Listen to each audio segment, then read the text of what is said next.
Hey guys, welcome back. And today we're going to be talking about handwriting, just some quick, tips that I have incorporated into teaching my little one how to help form his letters, if you will. And so I just wanted to share that with you because he has started occupational therapy. And so this is something I have a plate in my mouth. I'm sorry, guys. This is something that I've shared with the occupational therapist, like the things that we do at home to help him. And she was like, that's really good. I might have to use that. Do you mind? Go for it. So I'm going to share it with you. Ready? I have my handy dandy dry erase board. Okay. So with letters and with my kids, we use the Good and the Beautiful, their handwriting program.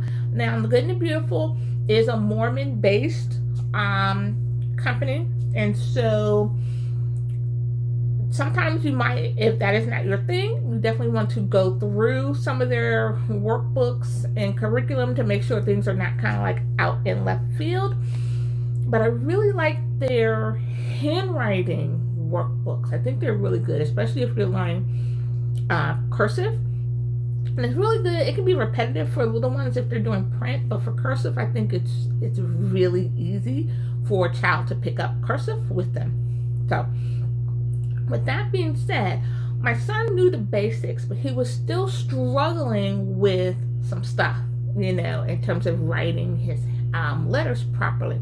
So I want to show you what I did with him. So one of the first things we do is let me draw my little lines. Toot, toot, toot, toot, toot, toot, toot. There we go, right? So now we teach the kids that there is a top line, a midline, and a baseline. Okay? Top line, midline, baseline. Okay? Certain letters ascend, and to ascend is to go up. So they will go up to the top line, right? Certain letters will descend. Descend means to go down. So they will go down to the baseline, okay? And then some things need to just be in the center or neutral, and those things will go to the midline. So I'm using the same terminology that I use with my son, okay? Ascenders ascend, they go up. Descenders descend, they go down. Everybody else needs to stay neutral or centered, and they go to the midline. Okay, so when he writes his letters, hopefully this orange will show up. I'm left-handed, so I'm going to rotate, guys. If he writes his letters, let's say cat, and it's the beginning of a sentence, then we know the letters that begin a sentence need to be capitalized. So capital letters ascend. Okay, did this ascend? Did it go to the top line? No. Okay, so we got to make sure that our letters go to the top line. Okay, top line, midline, baseline. So I said, make sure ascenders ascend, descenders descend. Okay, they go down, right? Ascenders go up, descenders go down. Okay, so now, of course, I leave everything out of my reach. Now, with the letters, so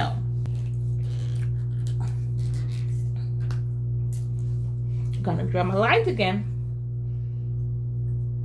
He would always have problems with writing consistently, going to his lines, top line, midline, baseline. And then he would also have struggles with forming the letters appropriately. Sometimes his letters will wiggle. So this is the terminology that I use for my son. All right? We live in the United States of America. Okay? And we take pride in our military. So when you give me a letter, you better make sure that letter stands nice and tall like a soldier. Okay? I don't want to see letters that kind of lean to the side, okay? Not in print. If you're doing cursive, that's fine. But in print, don't do that. Can you see that? Nice and tall, like a soldier. Always go to your top line, okay? So we know rule number 1 is stand tall like a soldier, okay? Tall and proud, all right? Woo. Rule number 2.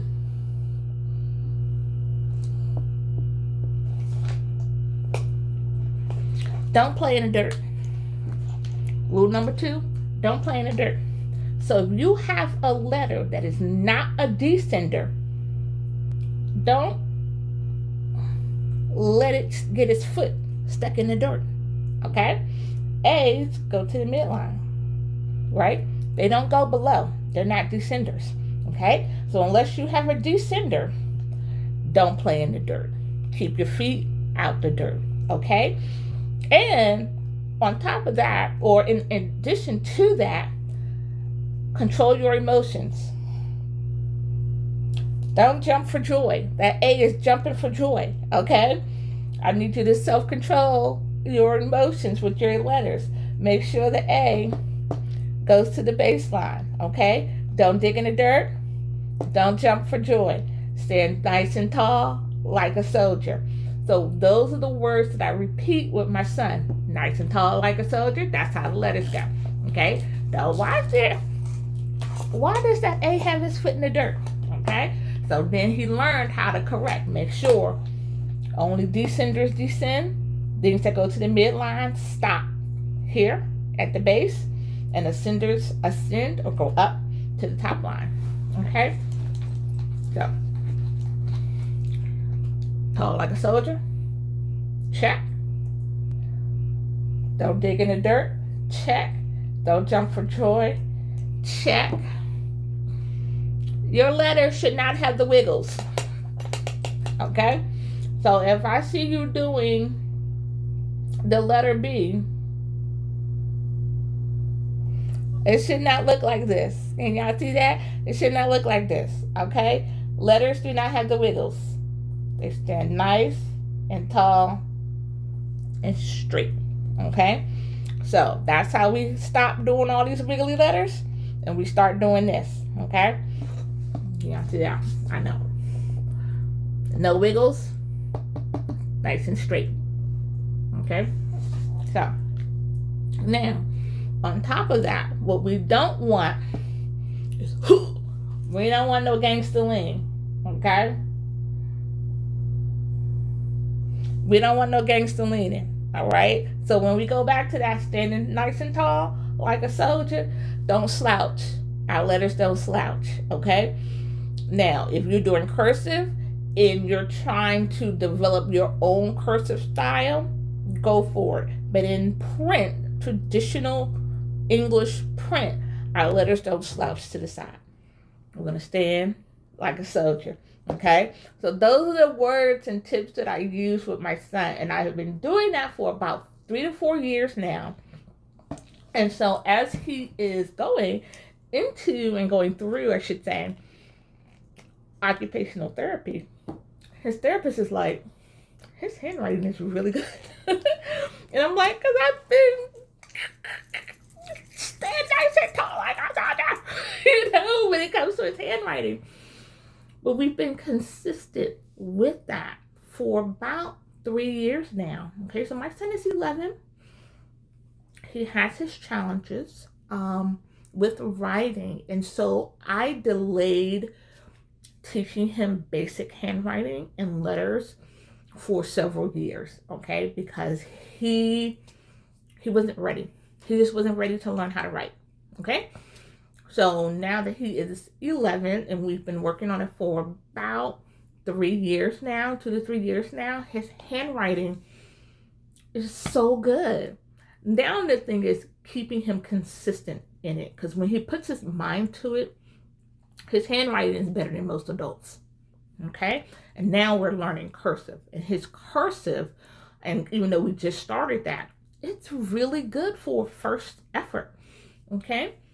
But the tips that I try to incorporate, or the things that I've just shared with you with this video, is, I've been repetitive in it, and it's sinking in. And now we get to see the fruit of that labor, because even his therapist is like, I, I don't know what to say. Like, this is like some of the best handwriting I've seen.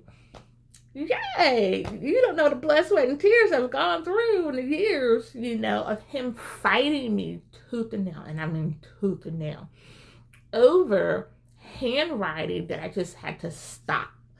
Like, because we've been homeschooling for 5 years. He's 11. And the mindset is, oh, well, you're 6 years old, you're 7 years old, or what have you. Like, you should know how to do your letters, and you should know how to be writing this stuff. And he just shut down.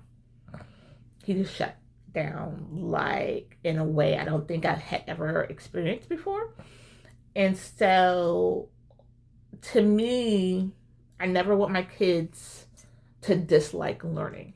I never want to push them so hard that they completely shut down from learning. I love to learn. And I want my children to love to learn. And so I had to take a step back, because I felt like I was pushing him too much, and he was just like rejecting all types of learning. And I never wanted that. And so now we've been 3 years ago, we slowly started reintroducing basic writing to him. And in the last year, now we're introducing, like, okay, write me a sentence or write me a short story. And he hears the word short story and he's like, oh. I'm like, no, you can do this. You just wrote me like an 8-sentence paragraph little story about marbles. Like, okay, so you can do this. So now as we're moving in to the next school year, because I know y'all gonna be like, wait, didn't you just say he's in X, Y, and Z grade? Yeah, he is. He's intellectually advanced in some places. In some places, he just needs extra time and extra help. And that's the beauty of homeschool. I can take my time and not rush him through when he's not ready.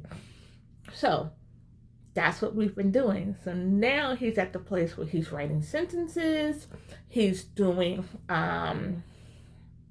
like short answer, reading the paragraphs and like answering the questions based on reading comprehension, what you've read.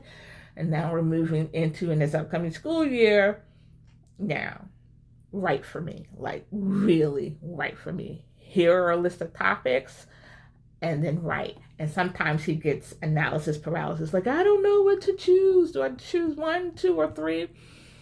And it just shuts him down. And so he has his little dice. And so I said, look, I'll give you 4 topics. Roll your die. Whichever number comes up, that's the topic that you do. And he was like, yeah, Mom, I like that idea. Great. So you want to talk about Pokemon? Talk about Pokemon. You want to talk about Yu-Gi-Oh! Dueling? Talk about Yu-Gi-Oh! Dueling. You want to talk about marbles? Talk about marbles. You want to talk about race cars? Talk about race cars. I care that you start your sentences with capital letters, you end with the appropriate punctuation, your letters don't look all, when we both know you know how to write. So I want to know that you can make a coherent story or passage with your writing. That's what Mama cares about, okay? I don't care about the topic, okay? So, anywho, that's what we were doing. That is how I've helped my son get better with his writing. But it's always going to be a journey, guys. And y'all know the drill. We'll see you in the next video. Okay? Bye.